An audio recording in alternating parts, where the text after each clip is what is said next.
Imagine, un mec qui court 74 jours de suite. Pas 74 jours avec des pauses, 74 jours. Avec 1 ou 2 marathons par jour. Chaque matin, chaque soir. Et ce n'est pas tout. Il a fait ça avec une fracture de stress à la jambe. Une fracture. Pendant qu'il courait, nous connaissons tous David Goggins, l'homme le plus discipliné de la planète. Celui qui se lève à 4h du mat, qui a couru 100 miles avec des genoux en ruine, qui a fait les Navy Seals 3 fois de suite. Eh bien, il y a quelqu'un qui est en train de marcher dans ses pas. Ce gars, il est jeune. Il a 28 ans, il vient de Berlin, et la plupart des gens n'ont encore jamais entendu parler de lui. Son nom c'est Arda Saatchi. Et si tu ne sais pas encore qui il est, après cette vidéo, tu ne pourras plus l'oublier.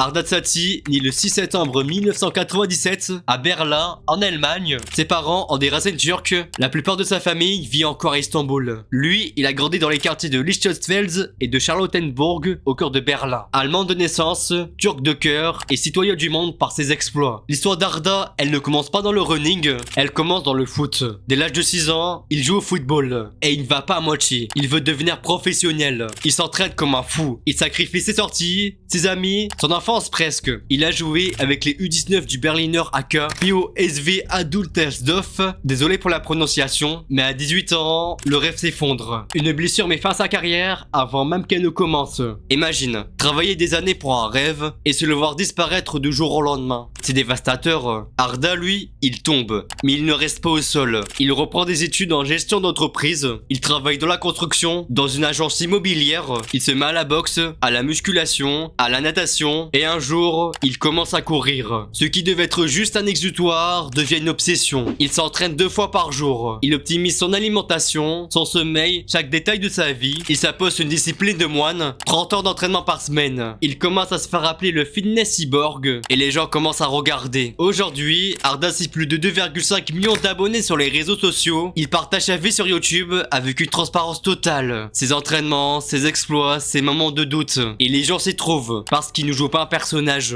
il est authentique. Sa philosophie, you vs you. Pas toi contre les autres, toi contre toi-même. Contre ton ego, contre tes démons intérieurs. Bon, à part son activité sur YouTube, Arda Saatchi est connu surtout pour ses exploits sportifs hors du commun. Et qui a d'ailleurs retransmis en direct sur YouTube. Chaque année sur sa chaîne, il fait son concept qui s'appelle le Cyborg Season, où il réalise un défi extrême en course à pied, d'où ses exploits inhumains. Le tout premier de ses exploits, c'est lors du Cyborg Season 2024 pour sa première saison. Et ce fou, dis-toi bien, il a couru de Berlin jusqu'à New York. On est en 2024 et Arda décide de courir cet itinéraire qui fait pas moins de 3000 km. Il couvre la distance en 74 jours avec 1 ou 2 marathons par jour, soit environ 40 à 80 km quotidiens. Et là où ça devient dingue, il a fait ça avec une fracture de stress contractée quelques mois plus tôt. Pas opéré, pas en repos, il est en train de courir. Cet exploit lui vaut une reconnaissance mondiale. Il reçoit le Video Days Award dans la catégorie sport et il devient la preuve vivante que la douleur n'est qu'une information que le cerveau peut choisir d'ignorer. Et l'année suivante,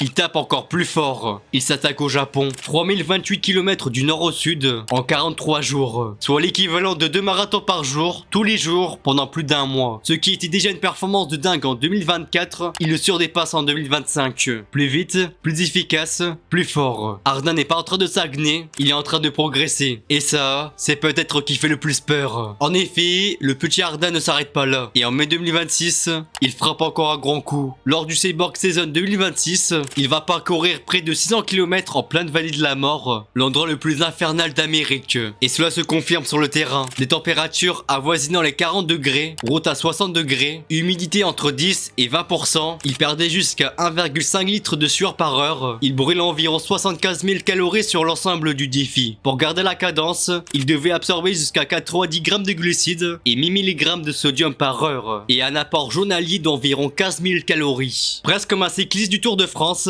mais à pied dans le désert. Finalement, il ne bat pas les 96 heures comme l'escompté. À la limite des 96 heures, il est à 488 km. Il reste encore 146 km. Et là, il aurait pu s'arrêter, il aurait pu dire « j'ai tout donné, c'est suffisant ». Mais il continue. Il franchit la ligne d'arrivée en 123 heures, 21 minutes et 10 secondes. Plus d'1 million de personnes suivent sa course en live sur YouTube, Twitch et Reboot TV. Des milliers l'attendent à l'arrivée. Même des personnalités le soutenaient sur le live stream, comme les footballeurs David Alaba et Antonio Rodiger, et la championne olympique Alika Schmid. Et quand il arrive, sa mère l'attend. Il tombe dans ses bras. Et il dit « on a réussi ». On a vraiment réussi. Maman, je crois qu'on mérite une glace. Ok, on a vu l'homme, on a vu la machine, on a vu les exploits de fou qu'il fait. Mais maintenant, la vraie question qu'on se pose, celle qui divise les commentaires, est-ce qu'Arda Tsatsi peut-il vraiment dépasser David Goggins? Pour voir le calibre que c'est, Goggins a passé 20 ans dans les forces spéciales américaines, celui qui s'est levé à 4 heures du mat pendant des décennies, la référence absolue quand on parle de discipline mentale dans le monde entier. Alors, qu'est-ce qu'un Berlinois de 28 ans peut-il vraiment le surdépasser? David Goggins c'est une légende. Plus de 70 ultramarathons au compteur, il a couru 100 miles avec des genoux déchirés, il a détenu le record Guinness des tractions en 24 heures avec 4030 tractions en 17 heures et il a été considéré par les internautes comme l'homme le plus discipliné au monde. Mais regardons les chiffres d'Arda. 74 jours de course consécutifs avec une fracture de stress,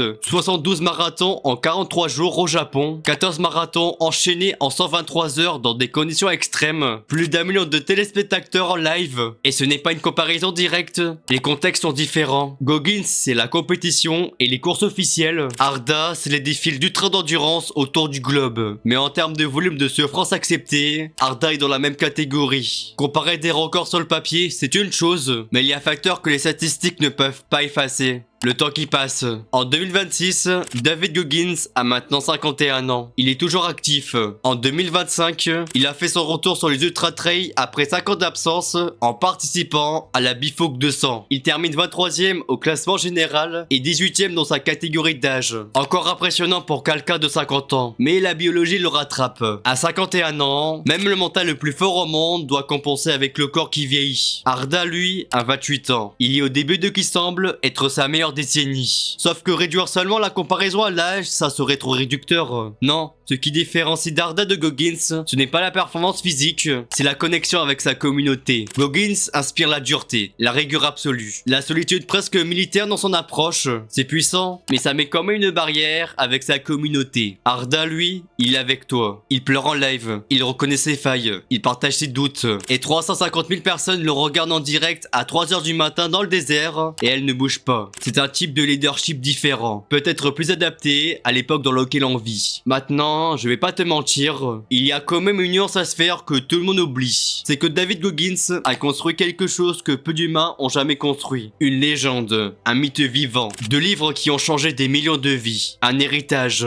Alors que Arda Tsatsi est en train de construire de quelque chose de grand. Lui donner le titre de l'homme le plus discipliné au monde, ça serait non légitime comparé à la carrière de David Goggins. Ce qu'on peut dire, c'est que Arda est sur la bonne voie et que s'il continue à ce rythme-là, voire plus, dans 10 ans, il sera certainement considéré comme la nouvelle personne le plus disciplinée de la planète. Pour conclure, Arda Tsatsi n'est pas encore David Goggins, mais c'est peut-être la version de Goggins que notre génération attend. Plus connectée, plus transparente, plus humaine. Et la prochaine fois que ton réveil sonne et que t'as pas envie de l'éteindre, rappelle-toi, il y a un mec de 28 ans qui a traversé la vallée de la mort à pied, presque sans dormir, sous 40 degrés, et qui disait encore « Chaque jour est le jour 1. Si cette vidéo t'a appris quelque chose, laisse un like, ça m'aide vraiment à continuer à créer ce type de contenu. Aussi, partage-la à quelqu'un qui en a vraiment besoin et abonne-toi si c'est pas encore fait. Ça me touche énormément et me donne de la force pour proposer du contenu de plus en plus quali, donc n'hésite pas à t'abonner. Et rejoins le Discord si tu veux trouver des gens qui sont ambitieux, qui te ressemblent ou juste faire partie de la communauté, le lien est en description. Et on se dit